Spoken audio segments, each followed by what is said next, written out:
নমস্কাৰ অকনিহত মই তোমালোকৰ চিন্ময়ী বাইদেউ আজি আকৌ তোমালোকলৈ লৈ আহিছো তোমালোকৰ আমাৰ চৌপাশৰ পৰিৱেশ ইয়াৰে আজি আমি দ্বিতীয়টি অধ্যায়ৰ ষষ্ঠটি পাঠ আমাৰ চৌপাশৰ প্ৰাণীবোৰৰ চতুৰ্থটি অংশ আলোচনা কৰিম এতিয়া এই চতুৰ্থটি অংশলৈ যোৱাৰ আগতে ইয়াৰ আগৰ অংশকেইটি কিনো শিকিছিলো অকণমান মনত পেলাও আহা আমি বিভিন্ন ধৰণৰ প্ৰাণীৰ বিষয়ে শিকিছিলো জলচৰ প্ৰাণী উভচৰ প্ৰাণী স্থলচৰ প্ৰাণীৰ বিষয়ে শিকিছিলো এই স্থলচৰ প্ৰাণীবোৰৰ ভিতৰত ঘৰচীয়া প্ৰাণী আৰু বনৰীয়া প্ৰাণীৰ বিষয়ে শিকিছিলো মনত পৰিছেনে বাৰু আৰু লগতে ইহঁতৰ আৱাসস্থলীৰ বিষয়ে শিকিছিলো এতিয়া আহাচোন এই চতুৰ্থ অংশটি কিনো আছে চাওঁ এতিয়া চোৱাচোন মোৰ পিছফালে এখন ছবি এই ছবিখনত আমি কি দেখা পাইছো বিভিন্ন ধৰণৰ চৰাই দেখা পাইছো নহয়নে এতিয়া চাওঁচোন আহা এই চৰাইৰ বিষয়ে এই অংশত কিনো আছে এতিয়া ইয়াত কৈছে চৰাইয়ে কেনেকৈ উৰে জানানে তোমালোকে বাৰু কেতিয়াবা এই কথা ভাবিছানে বাৰু চৰাইবোৰে যে আকাশত উৰি ফুৰে কেনেকৈ উৰে বাৰু কিহৰ সহায়ত উৰে বাৰু চাওঁচোন আহা ইয়াত কৈছে চৰাইয়ে সিহঁতৰ গাত থকা ডেউকা দুখনেৰে উৰিব পাৰে চৰাইৰ ডেউকা দুখন আছে যি উৰাত সহায় কৰে হাড়বোৰ ফোপোলা হোৱা বাবে ইহঁতৰ দেহটো পাতল এতিয়া চোৱাচোন পাৰ ধাতুৰ ছবি দিয়া আছে ইয়াৰ উপৰি প্ৰত্যেকটো চৰাইৰ ডেউকা আছে যাৰ সহায়ত ইহঁতে উৰিব পাৰে আৰু ইহঁতৰ দেহটো একেবাৰে পাতল কাৰণ ইহঁতৰ হাড়বোৰ ফোপোলা আৰু সেয়ে ইহঁতে সহজেই উৰিব পাৰে এতিয়া চোৱাচোন চৰাইৰ দেহটো পাতল বাবে চৰাই উৰিব পাৰে কিন্তু প্ৰাণীবোৰৰ দেহবোৰ পাতল নহয় সেয়ে ইহঁতে উৰিব নোৱাৰে ইয়াৰ পিছলৈ যাওঁ আহা ইয়াত চোৱাচোন এই ছবিখন কিমান ধুনীয়াকৈ এই চৰাইটোৱে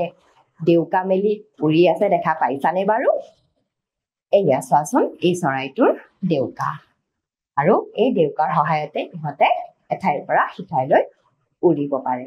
এতিয়া ইয়াৰ পিছলৈ যাওঁ আহা ইয়াত কৈছে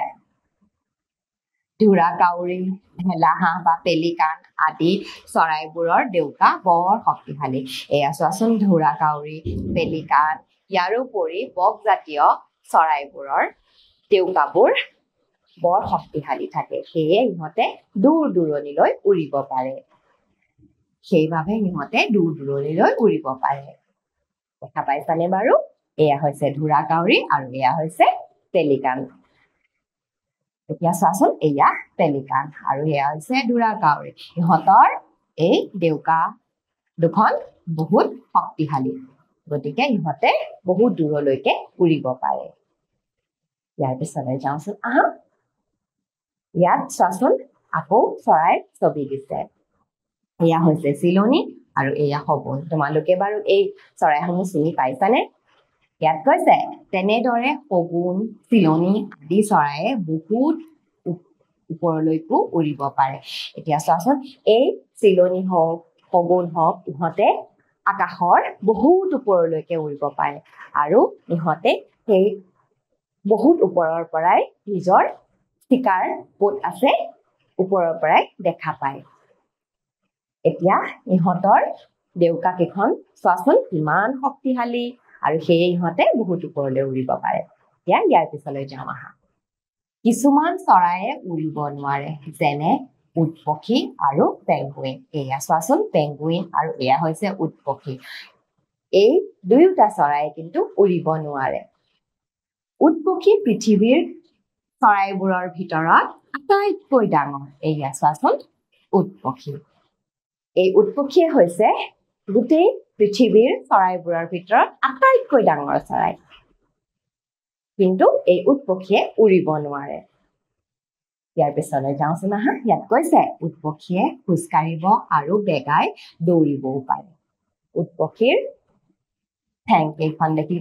পাইছানে বাৰু এয়া চোৱা উট পক্ষীয়ে এই ঠেঙৰ সহায়ত খোজ কাঢ়ে আৰু লগতে বেগাই দৌৰিব পাৰে উট পক্ষী আটাইতকৈ বেগাই দৌৰিব পৰা প্ৰাণী এয়া চোৱাচোন উট পক্ষী আটাইতকৈ বেগাই দৌৰিব পৰা প্ৰাণী ই ঠেঙৰ সহায়ত বেগাই দৌৰিব পাৰে পেঙ্গুইনে খোজকাঢ়ি চলাফুৰা কৰে আৰু দেউকাৰ সহায়ত পানীত সাঁতোৰে ইয়া চোৱাচোন এয়া পেঙ্গুইন পেঙ্গুইনে ইহঁতৰ ঠেঙৰ সহায়ত খোজকাঢ়ে আৰু পানীত ইহঁতে দেউকাৰ সহায়ত সাঁতুৰিব পাৰে কিন্তু ইহঁতে উৰিব নোৱাৰে এতিয়া ইয়াৰ পিছলৈ যাওঁ আহা ইয়াত তোমালোকক ক'বলৈ দিছে ইয়া চাওঁচোন আহা কিনো ক'বলৈ দিছে চৰায়ে বাহ সাজিবলৈ কি সামগ্ৰী ব্যৱহাৰ কৰে এতিয়া চৰায়ে বাহ সাজি বাস কৰে গতিকে সেই বাহ সাজিবলৈ ইহঁতক কি ধৰণৰ সামগ্ৰী লাগে চাওঁচোন আহা এতিয়া চোৱাচোন ইয়াত বেলেগ বেলেগ চৰায়ে বেলেগ ধৰণৰ বাহ সাজিছে আৰু বাহ সজাৰ সামগ্ৰীসমূহ চাওঁচোন আহা ইয়াত চোৱাচোন এইটো হৈছে চৰাইৰ বাহ কাউৰী চৰাইৰ বাহ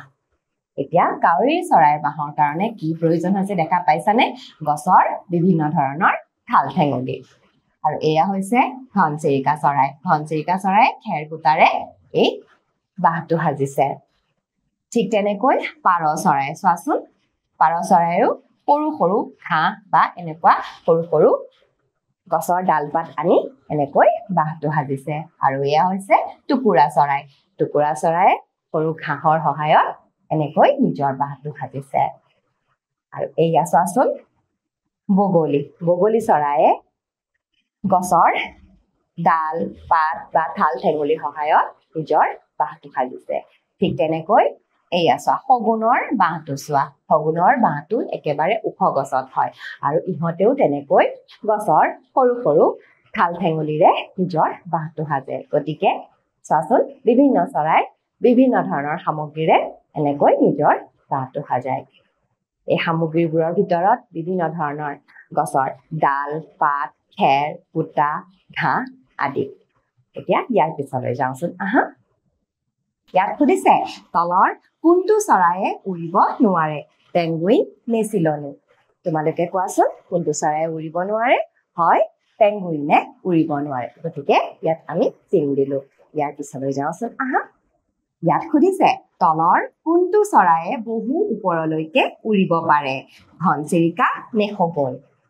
কোনটো চৰায়ে উৰিব পাৰে বহু ওপৰলৈকে হয় শগুনে বহু ওপৰলৈকে উৰিব পাৰে